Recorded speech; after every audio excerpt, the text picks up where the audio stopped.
Hi everyone and welcome to your midweek astrology update brought to you by onemillionnights.com. Now this might be potentially our last midweek astrology update, so I would like to take this chance to thank each and every one of you for listening to my horoscopes, for listening to all of my other guidance, for the support, for the wonderful comments, and most of all for always encouraging me to keep on doing my work. So I would really like to use this opportunity to thank everyone and of course to thank 1 million nights for being part of my life and for giving me this wonderful once in a lifetime opportunity to express myself, to share my work and to be an inspirational force. And I think that out of everything that is the most important part. So we have a very active sky playing out all throughout the week, but it is full of tension, it is full of stress, very heightened emotions. For some people, even a little bit of anxiety, sleeplessness, restlessness. Despite the fact that physically speaking, we might not really be all that full of energy and vitality due to Mars being in the Earth sign of Taurus, a part of the sky where it cannot bring forward its higher qualities because it is the opposite sign of Scorpio, a sign which Mars rules. But the physical part of things might not really be that very important unless it's about resources, material values, money, currency, investments, even self-worth, because the emphasis is placed on this area of our lives. For Taurus represents all of these and of course also the pleasures of life. And since both Mars, Uranus and Dark Moon Lilith are in one place, so they hold a conjunction and they speak in tension with the Sun, Jupiter and Saturn in the sign of Aquarius, this gives the sense of urgency. This is what causes the restlessness, the anxiety, because we feel that we truly need to achieve some kind of breakthrough or at least to have a certain kind of stability in our lives. Most importantly, to have a fighting chance against all the chaos, instability, all the problems and, basically the crisis brought on by the COVID situation, regardless from which perspective we look at it. Well, that is what we're trying to cope against. And one of the best coping methods is for us to be stable, secure, grounded, especially from a material point of view. Now, from a non-material perspective, it isn't as simple as that. Because, Uranus is the new, it is the next, it is the revolutionary. It wants change very quickly in the now, and it is not waiting. While that Saturn in Aquarius represents the rules, regulations, restrictions, everything that are blocking us from experiencing life from every single perspective, may that be materially, and this is where interhuman contact comes into focus.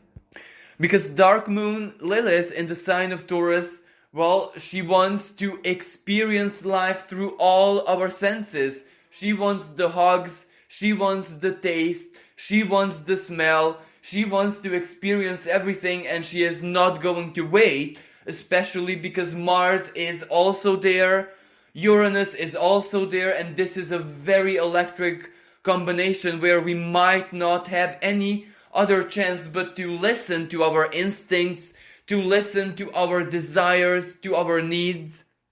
And when those needs are not really material, they might be our principles, our values, the way we perceive values, our value systems, in the sign of Taurus, of course.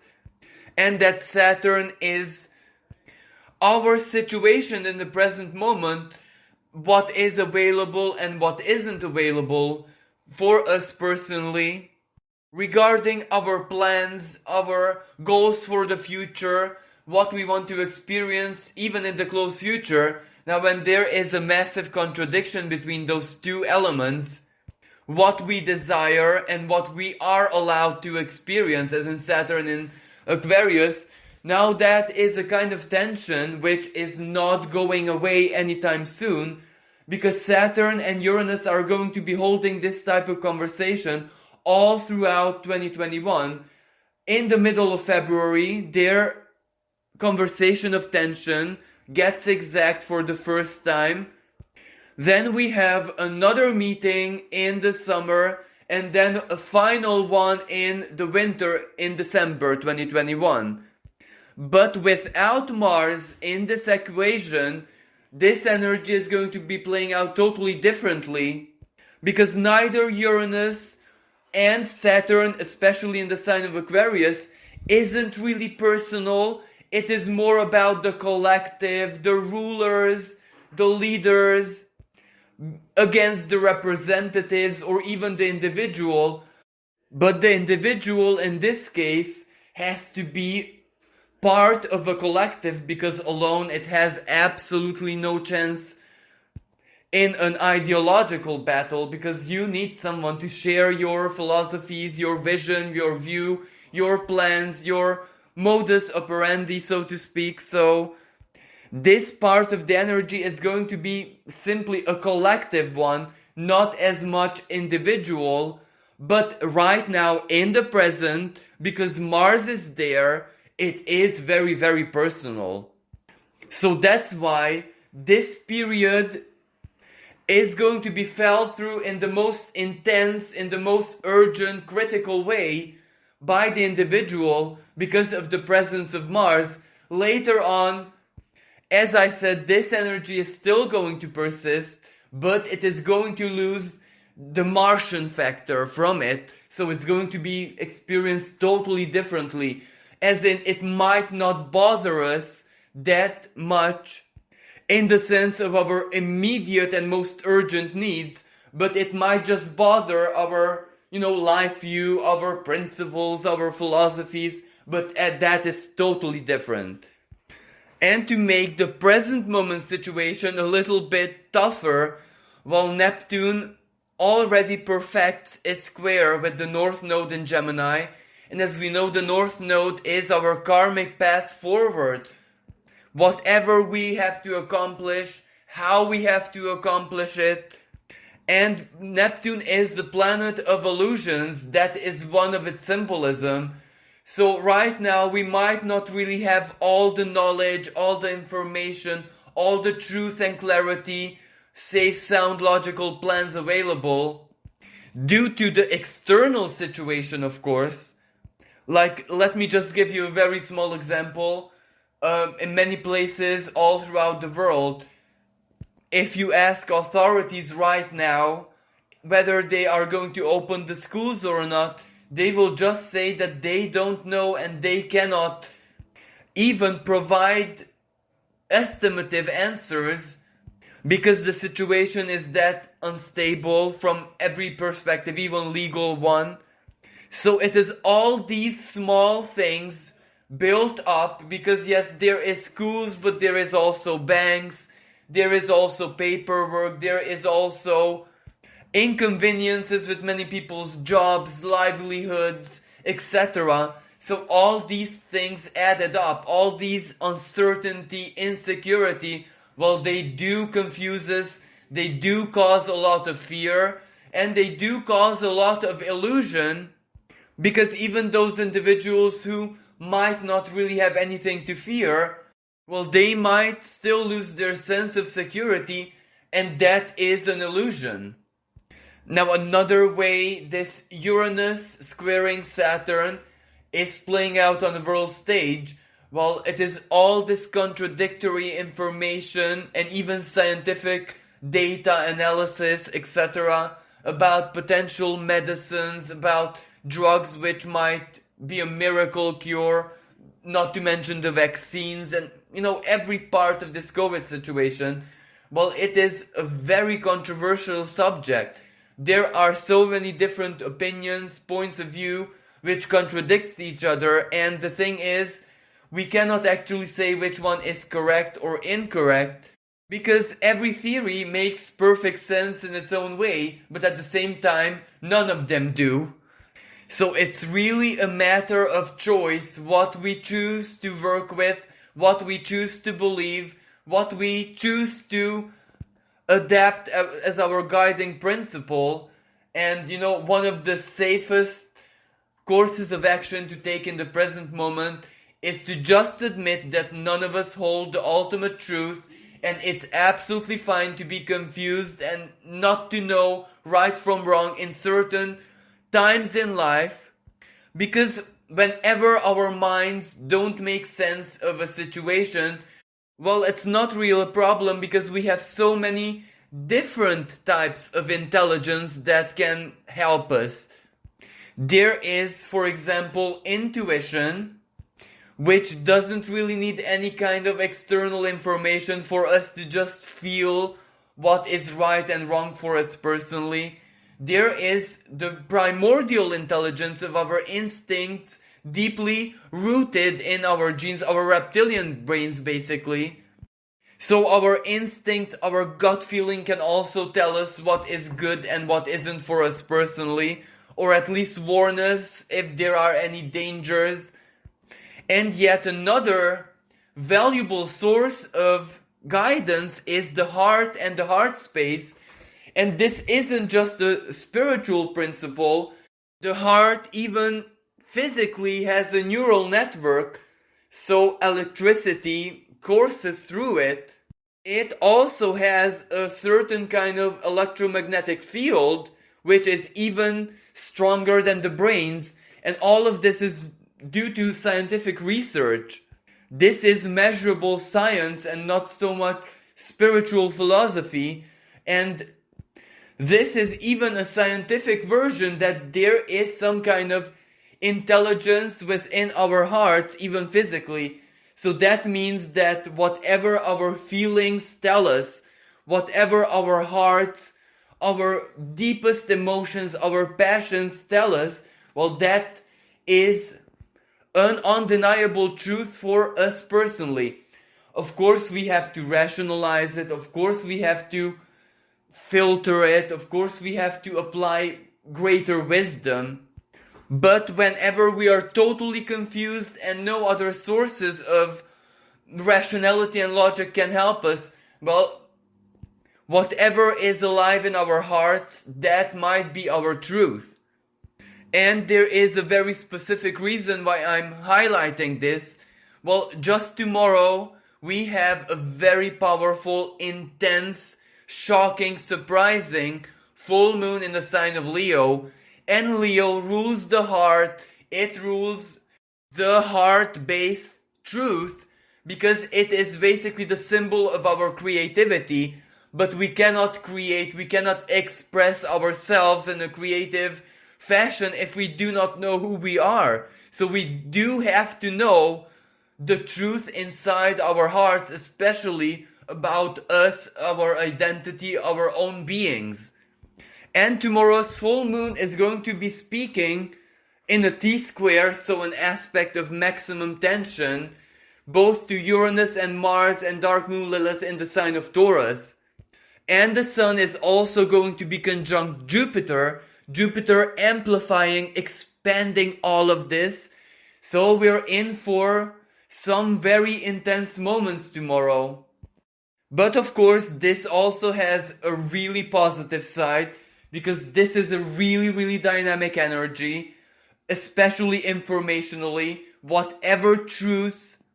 But of course, this is more like personal truth, as in practical information, not controversial stuff, can just enter our lives in the most unexpected, surprising fashion. And even if whatever we become aware of might be uncomfortable, shocking, unsettling, well, it is still helpful. It is still meant to place us in a position of greater clarity, a place from which we can make safe and sound decisions, or at least be able to delay some if that is what we feel we have to do. But at the same time, this Mars and Uranus conjunction also energizes us. So we are definitely going to be willing to serve our own greatest good, to support ourselves, to work for what we want to accomplish in our lives. So this is also the energy of passion, ambition, courage, motivation, determination. And even though there is a certain risk to this energy, because Leo also rules the risks that we take, but this is where if we dare to step out of our comfort zones, if we dare to believe in ourselves, in our worth, in our value, in our capacity, regardless of what expression belief takes, it can still be an energy of great empowerment which causes the breakthrough. Because sometimes breakthrough is only a question of attitude. For example, the only job available to us in the present moment might be one that we shy away from because we might deem it too hard or our skills too low for that specific job. But because we might not have any option, we just go to that interview and nail it. And this can be one of the expressions of inner power actually saving the day without any external requirements. Or let's say another expression of this energy, you meet someone who you are really, really attracted to. It's almost like a magnet, but the only way to, let's say, make this connection more permanent, a permanent part of your life, is if you open yourself up, have the courage to go and talk to this person, to express your feelings or opinions, etc. And this is the risk because it can go either way. But if you do overcome your shyness or your inner limitation, it can still turn out to be something really, really wonderful. And also, another very important element to this is the Sun is conjunct Jupiter at this time. And whenever the Sun meets with Jupiter in the sky, regardless where it takes place, it is still a very fortunate and lucky energy where our inner truth, our hopes, our wishes, our faith, everything that we believe in, can all of a sudden conjure up very lucky moments in our lives. And yes, the Sun and Jupiter do speak in tension with Mars and Uranus, and they do oppose the Moon in Leo. But this doesn't have to be doom and gloom. This can just represent the power of motivation, where your feelings due to the stress, urgency, maybe anxiety, are so very, very spiked up that they just turn you into a quantum electromagnet, just attracting everything that you need urgently in your life, one after another. But of course, if your heart is full of fear, doubts, insecurity, and mistrust in the self, then it's very obvious what this energy is going to attract into your life. So it is very, very important to stay as positive, as strong, or at least neutral, detached as you can in the present moment. Don't allow any external drama to confuse your feelings, but neither allow the inner drama to get out of hand. And chances are this is a obstacle, a challenge that all of us are going to be experiencing in our own individual and unique ways, because this T-square is basically a crisis that we have to overcome through courage, through inner mastery, through the most positive expression of that Mars, which also means not to turn into violence, frustration, depression, us turning against ourselves, us turning against our loved ones, etc. So rage and exploding with anger is something that we really have to block out as much as we can.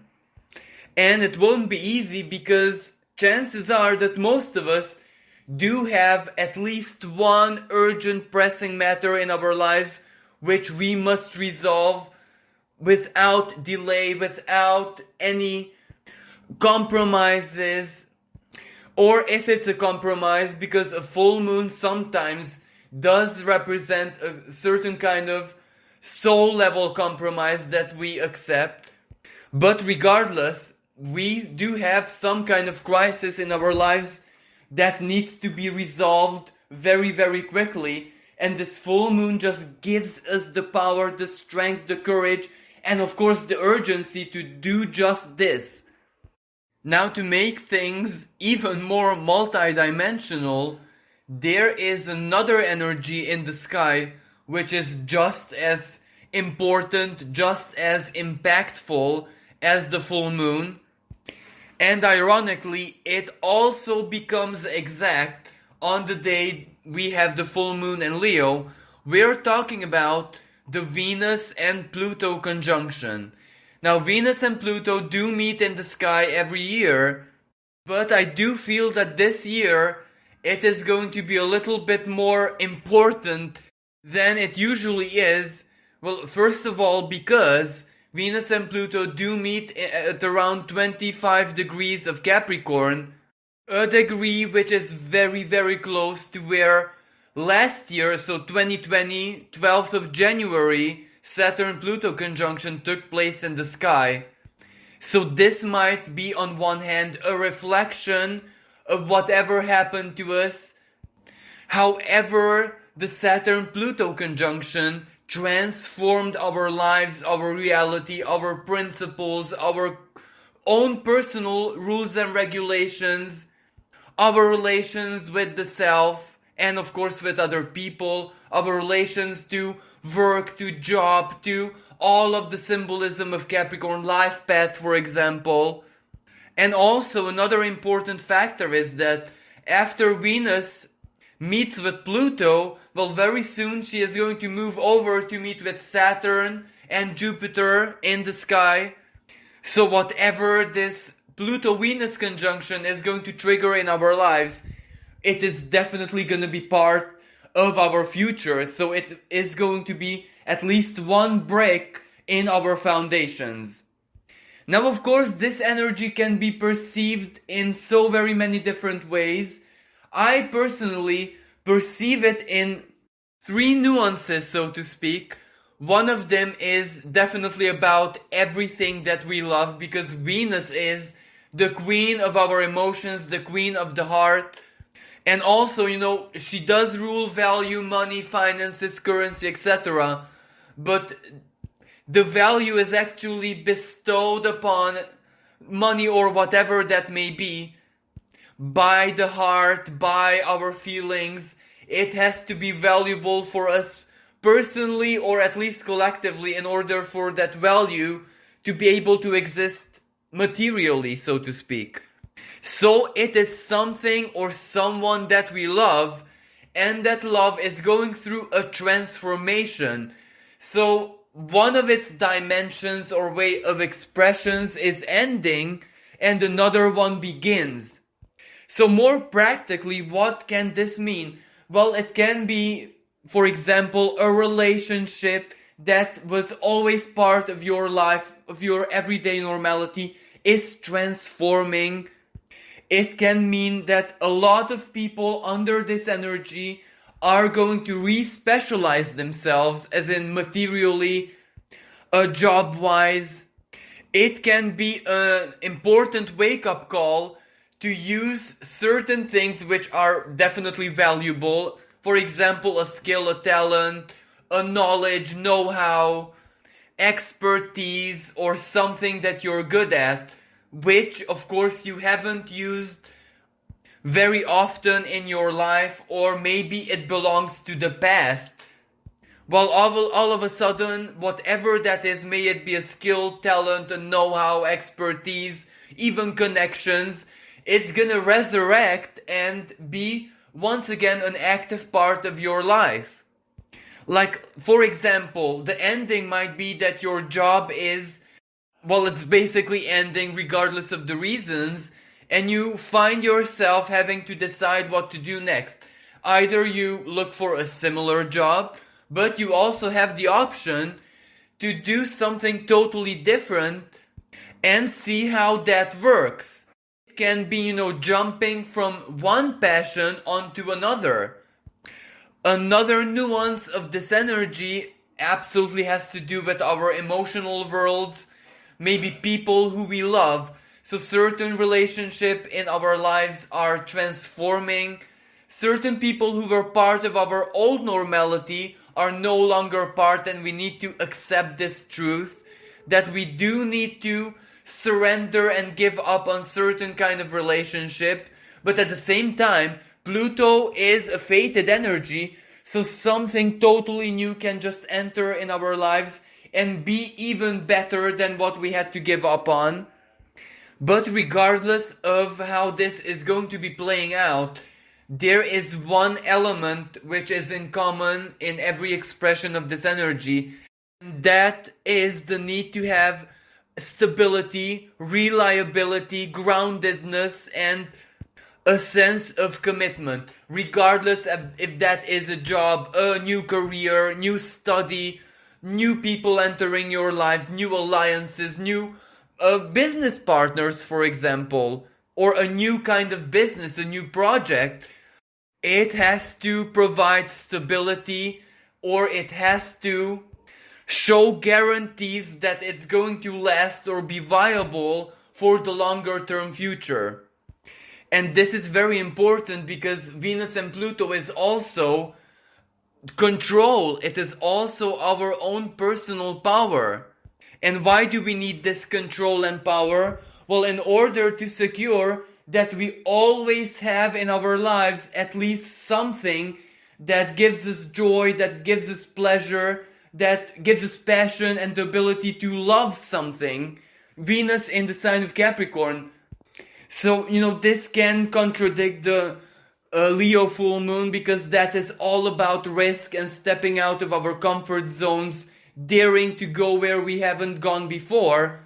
And this Venus-Pluto conjunction is, yes, we desire the change, but that change also has to be safe, sound, and secure, at least in the expression of Venus. So at least provide us with something that gives joy, meaning, emotional value to our life. But as I said earlier, Pluto many times involves endings, terminations, metamorphosis, in the sense that something has to end in order for something new to enter in our lives. But at the same time, Pluto can also be extremely magnetic, and not in the Uranian kind of way where it all depends on our mindset, what we are consciously aware of. Pluto is an unconscious energy, so basically it is the symbol of fate. When something fated has to happen, well, Pluto will find a way to deliver it into our lives one way or another, sometimes in the most hidden and arcane fashion. It's there and we might not even know that it's there, but sometimes very, very directly. As in, like it or not, this is the change that entered your life and you have to work with it. So this can also mean powerful new beginnings for some people, especially those who had terminations, endings, powerful changes already, especially in areas of their lives which were under the rulership of Capricorn. So for many people, fate can actually deliver the replacement of what you lost, what you had to give up on, surrender, etc. And it might be what fate delivers that might surprise you, shock you, awake all your emotions to life. And, this isn't really of any polarity. It can be good, bad, but that is only due to our perceptions. Because ultimately, I do believe whatever this energy conjures up, well, it serves our greatest good, regardless of how we try to split the hair. Even if it can be shocking in the more negative way, it still delivers either a powerful truth or a lesson or something that we radically need to change in our lives or mindset, or maybe it is something totally unconscious which we haven't been aware of at all. Now, collectively speaking, the full moon energy and the Jupiter, Sun, Saturn squares with Uranus, Mars and dark moon Lilith are without a doubt going to stir up spirits. You know, the revolutions, protests, people opposing the rules is going to be a theme that is omnipresent all throughout January, February and even March. So that is nothing new. But this is where this energy can have a very good side, because Aquarius also rules technology. It also rules digitalization, the internet, everything that has to secure our future advancement as a species. So the Sun meeting Jupiter in the sky can be a time of great revelations, especially new inventions, great advancements in some kind of science, technology, maybe discoveries in cosmology regarding artificial intelligence. And you know, Saturn is a planet which always represents the physical, so it can also be something really good regarding the coronavirus situation. And of course, it can also be a legal, legislative kind of innovation, new idea, new approach of making things fairer, more equal, more equitable. All of these also belong to the sign of Aquarius.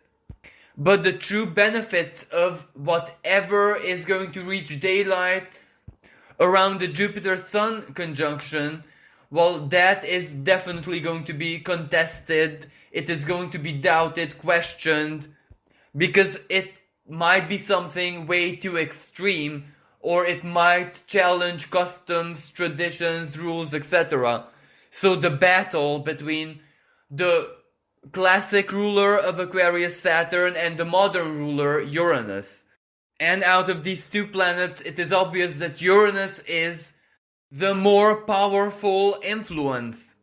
So whatever will reach daylight at this time is definitely going to be part of our future, but it will still be contested, it will still be doubted, there will be attempts to stop it, block it, etc. So time will have to pass until it becomes an active part of our everyday lives. But individually, it can be really, really positive, because the Sun meeting Jupiter basically illuminates our souls. It illuminates that part of our lives where 9 degrees of Jupiter falls to. So it can give us a lot of hope, a lot of faith, a lot of optimism, inner power, the feeling that we are so very aligned with our inner truth, as in, regardless of what happens around us in the world collectively speaking, we can still know who we are, what our life stories are, what we have to accomplish, what we have to do in this life. And we won't allow anything to actually ruin our emotional, psychological, and spiritual well-being. And this is a great inner motivation. This is a great inner strength that can actually see us through the toughest of times. Even if we are in a very, very tough and delicate situation, you know, with the Sun-Jupiter conjunction, we might not perceive it as, you know, a depressive moment, as doom and gloom, as loss, as the end at all. We might actually see it as an opportunity to change, to eliminate certain things in our life, to change our social circle, our friends, where we can easily abandon those people who simply don't resonate intellectually, mentally, principle and philosophy-wise with us, in the sense that we won't fight against fate separating us, but rather, instead of feeling all alone and abandoned, we can see this as a wonderful opportunity to make new friends, but the right type of people who actually see, perceive and live life like we do. We cannot ignore that Aquarius is also about our circle of friends, the community that we belong to, So it's never a part of our lives where we are alone. And this is really, really important because there are so very many situations in life when everything is blocked for the simple reason that we exist in a social circle which has absolutely nothing to do with us, with our souls, with our personality, with our way of thinking, all of it. So of course everything is going to be blocked because the energy, not even the power of faith, it just can't freely flow in our lives because there are no open channels. It is basically like the story of the ugly duckling. What is a swan doing? Living a life of a duck. And once we get ejected, let's say, through fated events or through our own decisions from that limiting circle of friends, even if we replace 10, 20 people for one person, but the right person, that can unblock the flow. If you end up in a place where at least you can adapt, where at least you can survive in, where you no longer perceive social life as a prison, as you being an alien amongst strongly interconnected people who share the same life views or principles or whatever, well, all doors can simply open up in an instant. When you share your life, your time, your thoughts, your feelings, your visions, whatever, with people who you have something in common with, that basically creates very strong quantum connections, and the flow is gonna be there in your life. Because, many times we ask ourselves, what are we doing wrong?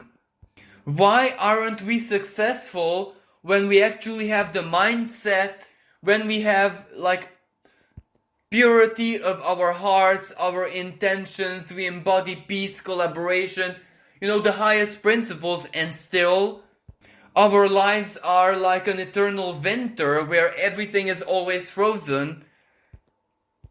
And a lot of time, the problem doesn't even lie with us, because it's not our minds, not our unconscious patterns, fears, etc., which block out everything, but rather the community, the circle of friends, the people who we are strongly connected with. Because every single person, every single soul is a channel, an open channel to fated forces or the creative power of thoughts, ideas, sharing them, cooperating, collaborating, etc. So, even if those people in our lives are not toxic, bad intended, they're absolutely wonderful human beings, but we have nothing in common with them, that is still being in the wrong place, in the wrong community, in the wrong circle. And especially when those people are not bad intended, there's absolutely nothing wrong with them, it's so very hard to see the big truth that we just don't resonate with them, because we cannot simply point out anything. We can't blame them for being bad people. We can't say that they're selfish, that they're this and that, when there is only good things that we can say about them. Well, then we are basically blind to the blockages. And the solution here isn't to just split the hair in four and analyze every single person. The solution is so very simple, just to listen to our hearts. Because most of these meaningless social connections are in our lives, for example, due to social media, for us not being able to say no to someone, or because when someone approaches us in a genuine, nice and honest way, well, of course we have the tendency to respect that person. But respect doesn't really mean to become part of their lives.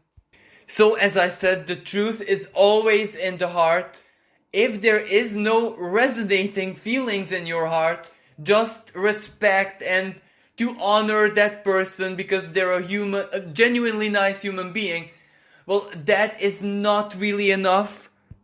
That doesn't really make you a member of that circle, that community. It doesn't really connect you in a spiritual and karmic way with those people. It is just placing you into the position, symbolically of course, of the ugly duckling, where you think that you're a duck, everyone else thinks that you're a duck, and they accept you and you accept them, and everything is okay on the surface, but you're not really a duck and you really don't belong there. And because there's only niceness, well, fate is not gonna separate you in a traumatic and forced way, but there are special moments when, for example, Venus meets Pluto, when this truth becomes that much more obvious to us, where it is that we don't belong to. And this is one of the hardest energies, because there is no negativity there to motivate us to do this and that. If there is only decency there, then we have to make the very delicate and tough choice to distance ourselves. And once we do, we can all of a sudden just notice that life feels different, that certain blockages are simply no longer there. Certain things start working, they start showing results, offers come in, new people come in.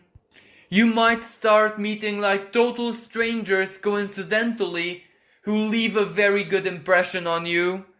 And when you're in this phase, well then you have everything to look forward to, because that means that life got unblocked. And really good things are going to be happening to you, because you have everything you need on the inside, but now also on the outside, at least the connections or the availability for new connections that you need to get where you want to be in life. But of course, the way I spoke about this is so easy, and in reality it is never this easy, because there is a lot of Plutonian type of feelings that always get in the way whenever we want to make a very important move in our lives. For example, shame, guilt, attachments, and an illusionary kind of love, where we might feel so much respect for a certain person, and we mistake that for love. But it's not even a mistake, because it is love. But that doesn't mean that we personally have to consolidate that love. Love is just a feeling. If we feel it, if we feel that respect, and if we just shower that person with positive, respectful thoughts, that is already an expression of love. But that doesn't mean we have to be tied to them. That doesn't mean that we have to be part of their lives always. But to reach this conclusion emotionally, in a way that we can actually act upon these feelings, well, it is obviously hard. It is obviously pretty time consuming, because we will doubt our choices, we will doubt our sense of logic, even the truth within our hearts. But once we actually manage to embody the truth, that we are also responsible of everyone who we have in our lives and everything that results from that, well, it is only after that moment when we can make truly healthy and self-empowering choices within our circle of friends, a collective, somewhere where we belong to. And I do feel the need to exemplify this. Now, let's say that you're an introverted person, which means that your circle of friends and acquaintances is not vast as an ocean. But of course, introvert doesn't mean that you're full of hurts, traumas, pains, insecurities.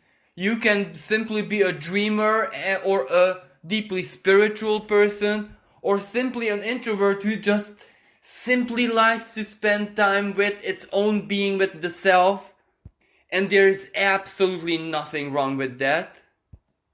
But you might find that in your circle of friends, all other introverts, let's say, because naturally it would be the same archetype who can understand you or bring any value to your life. But if those introverts who you're connected with are introverted in a totally different way, maybe because they were hurt, they're rebels, they're outcasts, they are fighting society, they want to oppose, well then you're not really like them. So basically, you could be an ugly duckling because you represent the most positive, elevated, dreamy, magical, creative, artistic side of what introverted involves, and the rest of the people can represent the not so pleasant side. But since you're a part of this collective, even if it's just symbolic, well, still, your life will kind of play out in the same vibes as those other people, and it won't fit who you truly are.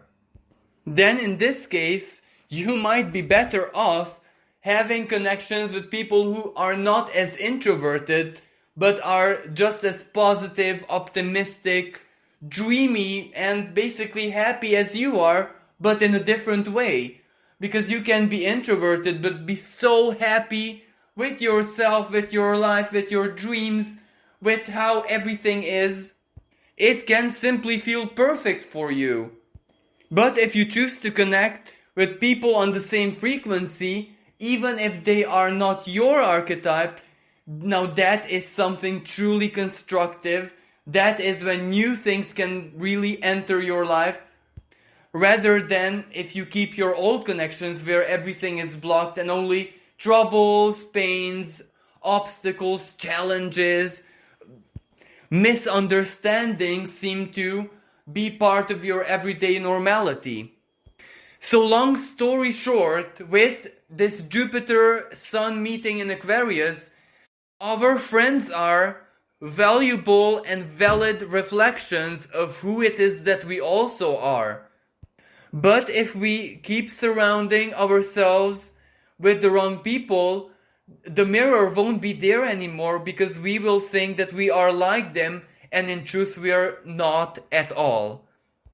And this is even more relevant because the Sun is also conjunct Saturn, which means a powerful reality check, especially, with everything that has to do with Aquarius.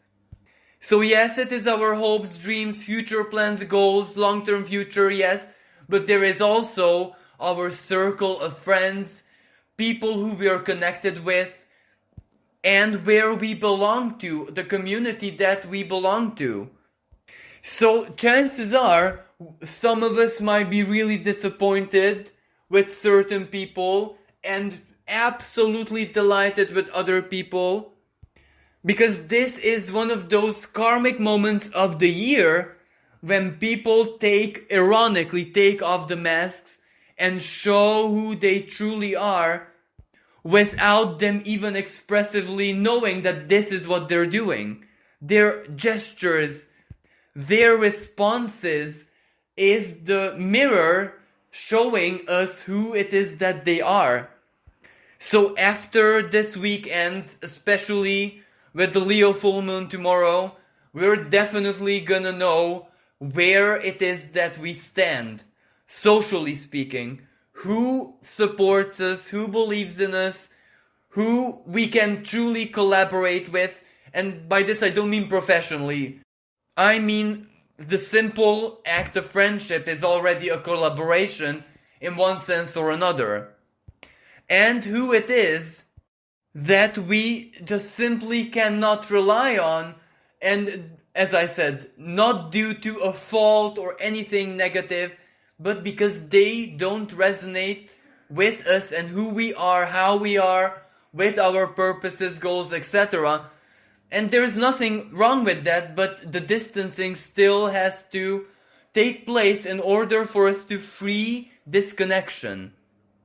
And this is also one of the major themes of this Leo full moon, where it is exactly these type of truths and informations which are going to awaken our emotions, our hearts. But I really, really hope that most of us do get the most pleasant, delightful, surprising side of this energy. Maybe an unexpected love declaration, or someone showing gratitude, or someone just surprising you with beautiful words and not the unpleasant kind. I'm pretty sure that whatever happens on the world stage with all this crisis situation is gonna be a valid source for the unpleasant kind of surprises. So let's hope that personally we do tap into the most wonderful, beautiful, Jupiterian type of this energy. Well, this concludes your midweek astrology update. I really hope that you enjoyed it and you found it useful. I would really like to say until next time, but chances are that unfortunately there might not be a next time. So I would just like to say, may the stars guide and bless each and every one of you.